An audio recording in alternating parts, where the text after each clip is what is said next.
What's going on, everyone? I'm Encore. This is Tomorrow Never Comes, and this video is about crypto mass adoption. What does it take? And I want to share with you guys two different people who have said similar things. One being a founder in the space, so it's a very promising project that's run on a very promising protocol. And then there's another one that's actually the founder of that protocol, and what he had to say in a very, very profound interview with Brian Rose in London Real. And I'm going to share the link below for where you guys can see the whole interview. So let's just get right into it and see where it takes us here. Okay, so let's get out of my way so I can share this with you guys. All right. So crypto mass adoption. Now here's the thing, is that any one of us who's full on, head on, face first, head first into this space, we think crypto mass adoption is a no-brainer. It's going to happen tomorrow. That's I mean, obviously not literally tomorrow, but that's kind of how we think. And then there's the people who are sitting on the sidelines, who are not in this, who think this will never come to fruition. So I want to run through some of the things that have been mentioned to me as to what it would take for mass adoption and my commentary on it. Okay. So I wanted to share this little quote here with you. Let's make this myself a little smaller. Okay. So the quote is, "We need simpler onboarding for new users. The current onboarding system for new users requires a lot of technical support, moral support, third-party software, and extensions. We need to work towards streamlining the simplicity of purchasing crypto, saving and storing crypto, and managing it, especially for less tech-savvy individuals." And this was said by Elon Musk, CEO and co-founder of Blocks. Now, I mean, that's a lot that's being said here, but essentially they're just saying that it needs to be simple. Like the onboarding, getting you to Web 3.0 is difficult. It's a process, and if you're not all in, it's something that's very easy to say, I don't want to do it. Okay, so that's why they're saying that, he's saying that there's a lot of technical support required, a lot of moral support. You need a network around you to kind of guide you through what to do, because it's not intuitive. You need some third-party software, some extension to kind of plug in and work with. It's not simple. Okay, it's not something that you would, just jump on tomorrow with no knowledge, with no help, and be able to kind of navigate your way through. So this really is the crux of the whole problem here. And I want to get into more of this. Okay, so one of the founders that I spoke to and I alluded to earlier said that there are three things that we required for mass adoption. First one being simple. Literally, your mom can use it. Okay, now my mom, I don't know about yours, not very tech savvy, has a difficult time, although she uses YouTube and things like that pretty easily now. And she's close to 70 years old. So how is it that we can make these decentralized apps, or dApps as they call them, or any protocols in the Web3 space? How do we make them simple where anybody with zero knowledge or limited knowledge can kind of find their way through? It doesn't necessarily mean that it's going to happen on the first try, but they should have enough progress within the first few attempts to actually want to complete it. Okay, so it needs to be simple. Number two, this founder said it needs to be invisible.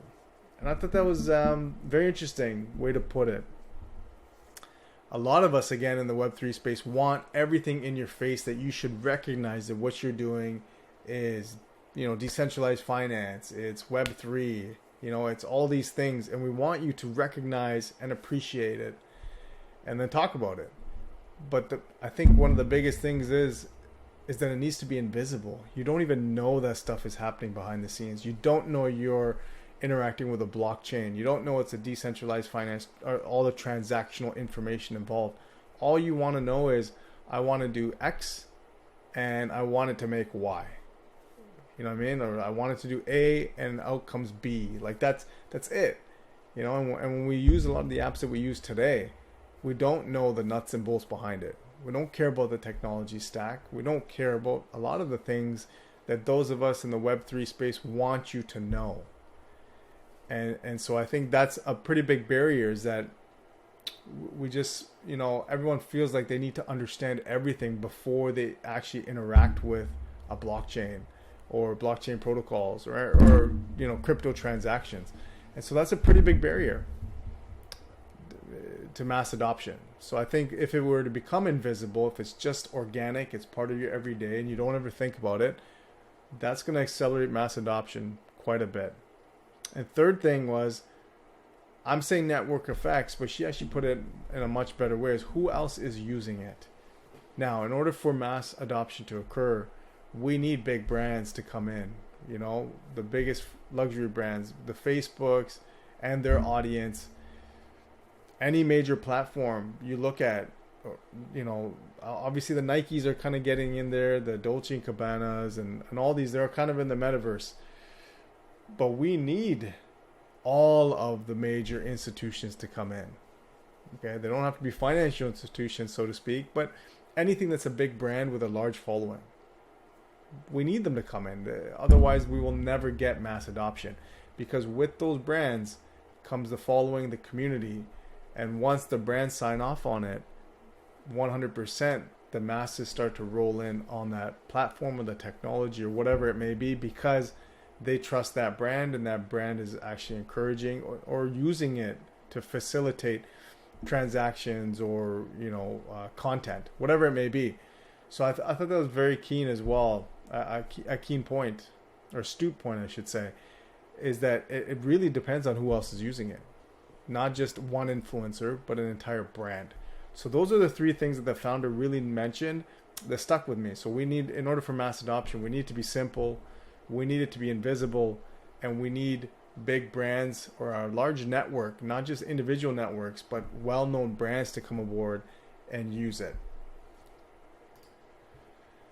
So this is something that I don't know who said this, but it's always stuck in my head, and I've heard it thrown around many times. Okay, so we overestimate what we can accomplish in 1 year and underestimate what we can accomplish in 10 years. Now, why is this important to what I'm talking about? Is because I think those of us in crypto, blockchain, Web3 space, is that we overestimate what's going to happen in the next 1 to 2, maybe even 3 years, and underestimate what's going to happen in the next 5 to 10 years. Okay, we all think that tomorrow or a year from now, 12 months from now, everyone and their entire families will be using blockchain protocols and applications and speaking the lingo. I think that's naive. I think we've got a ways to go. I think once it's happening and it's getting much more prevalent, but it's going to take time. Okay, but I do think within 5 to 10 years, everyone will be speaking about this space, just like we talk about the internet. It's just organic. You can't live without it, and you can't even imagine a time when you did live without it. So I do think that.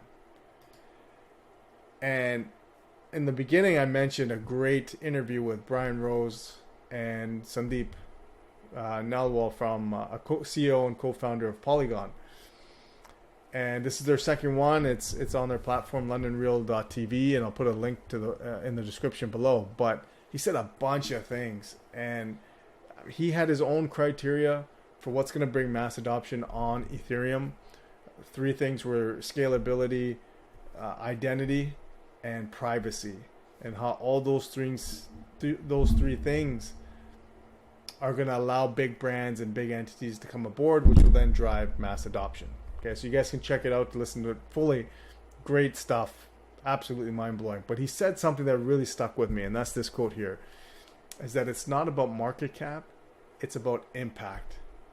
And I think that was such a great statement, because all of us, including myself, will always look at things based on market cap. So this project is doing, this is what they're trying to do. Where do they fit in the market cap standings or rankings? But you can have a large market cap and have a less of an impact. And I think this is really what allows projects to survive, even though they may be kind of off the radar. Like Polygon, for example, he mentions himself, Not many people give it a benefit of the doubt.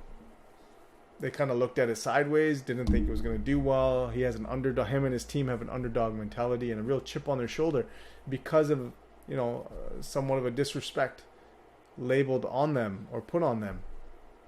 And so projects that are going to have impact, not only just in this space, but through the world, okay, and what they're trying to achieve is going to far outweigh what their current market cap may be, or the near to midterm market cap.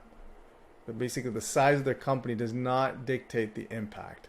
And so more companies that actually look at impact versus market cap are really going to drive mass adoption forward. I mean, Polygon itself, brokering deals and partnerships with the likes of Disney, Mercedes-Benz, Dolce & Gabbana, and Starbucks, most recent. Okay, so really pushing things forward, really driving, building long-term relationships and a long-term project. So that's where we stand here now. And let's just enlarge this a little bit. And so I want everyone to take away from this is that we have a little bit of ways to go for mass adoption. We're on the right path, but we need to really drive things away from making people jump directly from Web 2 to Web 3. That's a pretty big leap, and I'm in it. I've made that leap, and I don't think long term there's a way around that leap. It's going to happen, but I think there needs to be maybe a Web 2.5 version where people feel more comfortable and seamless. I mean, the user interface and user experience is horrendous when it comes to Web 3. Many things. We didn't spend all of these decades making a better user interface, a better experience in Web 2, especially when it comes to gaming, only now to revert to much worse quality or standards. So I think it's going to take time. I think it's happening. The ETH merge that's going to happen literally in a few hours is there to drive scalability. So that means that they will be able to make better apps with better graphics, better user experience, better user interface, and really drive this mass adoption. So it's coming.